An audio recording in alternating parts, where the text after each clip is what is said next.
بسم اللہ الرحمن الرحیم۔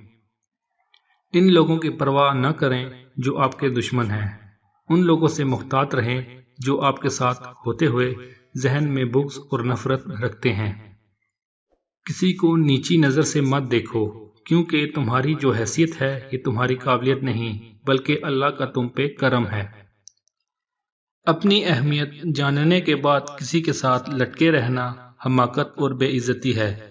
دل کو مضبوط کریں اور جہاں اہمیت نہ ہو وہاں بیٹھے نہ رہو۔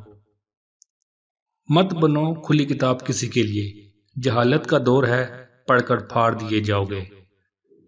لوگ آپ کے اندر کا دکھ تلاش نہیں کرتے، بلکہ انہیں اس تماشے کی کھوج ہوتی ہے جو آپ کے ساتھ ہوا ہے۔ آنکھیں اکثر وہی لوگ کھول جاتے ہیں جن پر ہم آنکھیں بند کر کے بھروسہ کرتے ہیں۔ یہ تلخ حقیقت ہے کہ آپ کی بات کو توجہ آپ کی حیثیت کو دیکھ کر ملتی ہے۔ اکڑ انسان میں تب تک رہتی ہے جب تک پکڑ نہیں ہوتی، جب پکڑ ہوتی ہے تو ساری اکڑ ٹوٹ جاتی ہے۔ سچ کہنے کا اگر شوق ہے تو تنہا چلنے کا بھی حوصلہ رکھنا۔ اگر دولت مند ہونا چاہتے ہو تو سخی بن جاؤ اور بانٹنا شروع کر دو۔